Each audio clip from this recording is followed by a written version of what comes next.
Korma group, जो सोचता है वो करता है। आपके अपने सपनों का आशियाना। क्या बीजेपी जो सपना देख रही है वो सपना सपना ही रह जाएगा?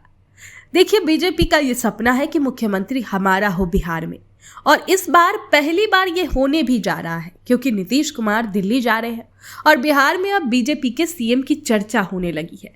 लेकिन इसी बीच जदयू विधायक अनंत सिंह भी जेल से बाहर आ गए हैं और उन्होंने आते ही बड़ा बयान दे दिया है। तो आखिर क्यों ये सवाल उठ रहे हैं कि बीजेपी का सीएम नहीं बनेगा? क्यों ये कहा जा रहा है? अनंत सिंह ने ऐसा क्या कुछ कह दिया है? पूरी खबर हम आपको इस वीडियो में बताते हैं।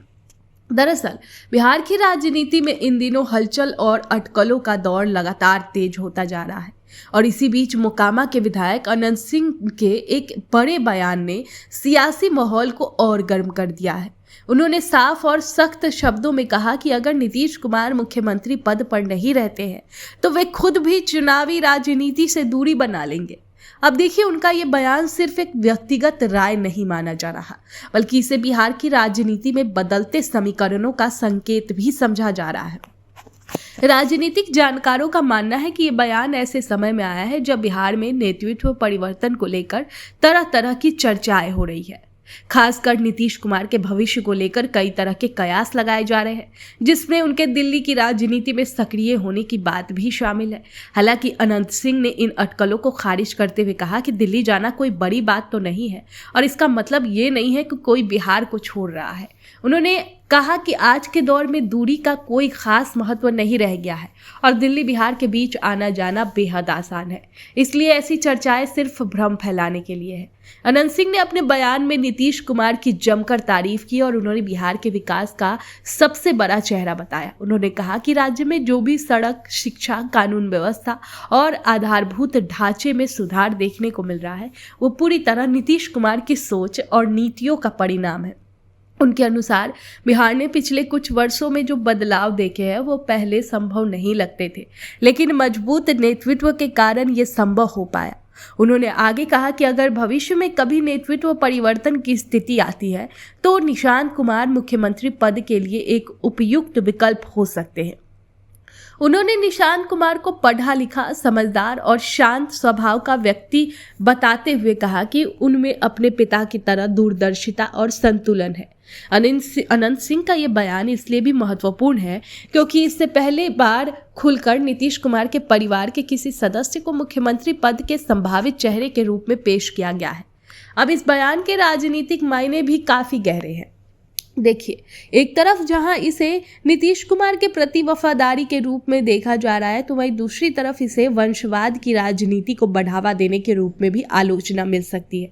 विपक्षी दल इस मुद्दे को उठाकर ये सवाल खड़ा कर सकते हैं कि क्या बिहार की राजनीति भी अब परिवारवाद की दिशा में बढ़ रही है? वहीं समर्थक इसे एक स्वाभाविक प्रक्रिया बता रहे हैं जहां अनुभव और भरोसे के आधार पर नेतृत्व आगे बढ़ता है।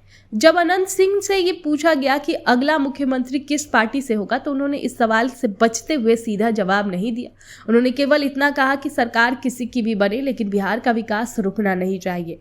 उनके इस बयान को एक संतुलित राजनीतिक रुख के तौर पर देखा जा रहा है, जिसमें उन्होंने किसी दल का नाम तो लिए बिना विकास को प्राथमिकता दी।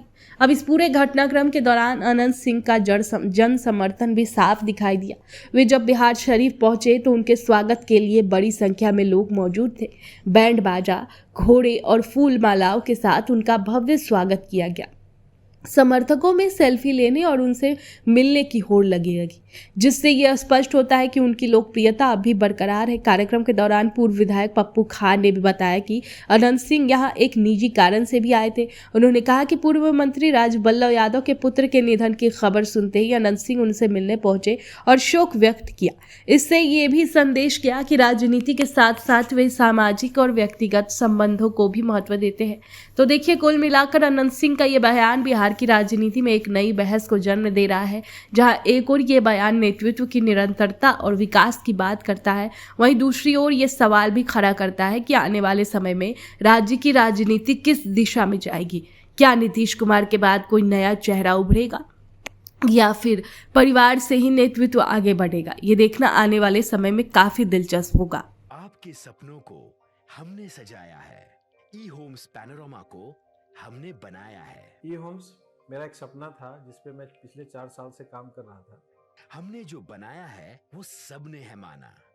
ई होम्स पैनोरामा में हो आपका भी आशियाना। और फाइनली हमने 2021 में इस प्रोजेक्ट को लॉन्च किया। बहुत लोग अप्रिशिएट कर रहे हैं कि पूर्णिया जैसे शहर में, बिहार के, एक तो बिहार की बात करें उसमें भी पूर्णिया जैसे छोटे जगह में इस तरह का लाइफस्टाइल देना, ये सुन के हम लोगों को बहुत अच्छा लगता है। ई होम्स में हमने कुछ और भी किया है, जैसे हम जिस जगह में रह रहे हैं हमारे फैमिली सिक्योर हो, उनको सिक्योरिटी का ध्यान में रखा है। आपकी सुविधा और सुरक्षा आपके लिए खास है, ये आपका विश्वास है। इसमें आर्टिफिशियल इंटेलिजेंस का 7 लेयर सिक्योरिटी का हमने इस्तेमाल किया है। लस ग्रीन कैंपस को बनाया है। यदि हमारा बाउंड्री वाल है तो वो वर्टिकल गार्डन है। ये जितनी भी फैसिलिटी होता है एक इंटरनेशनल टाउनशिप में, ई होम्स है, ये हम लोग विश्वास नहीं कर पा रहे हैं। जो भी हमारे मित्र दोस्त या जो भी हमारे बाहर के बाहर आते हैं तो हम लोगों को बहुत अच्छा सुनने को मिलता है और बहुत अच्छा क्रेडिट मिल रहा है। वो सारा हमने सिर्फ एक बिल्डिंग नहीं बनाया, हमें एक बहुत अच्छा लाइफस्टाइल दिया ई होम्स में, और मेरा एक सपना था जिसको मैं आज फुलफिल होते हुए देख पा रहा हूँ। ये आपका आवास है। ई होम्स पैनोरामा में अब आपका निवास है। E Homes Panorama, luxurious lifestyle redefined. Panorama Group, जो सोचता है वो करता है। अगर ये वीडियो पसंद आई और वह बिहार के राजनीति और बिहारियत से सरोकार रखेनी तो सब्सक्राइब बटन दबा के चैनल के सब्सक्राइब कर ली। ओजे एगो घंटी बा, ओकरा बटन दबा देला से कुल सटीक और मारक खबर रुआ मुफ्त में मिल जाई। अगर रुआ पत्रकारिता के हमनी के नया प्रयोग में सहयोग कर चाहतानी तो ज्वाइन बटन दबा दी। पेटीएम नंबर नोट कर ली 9386816700।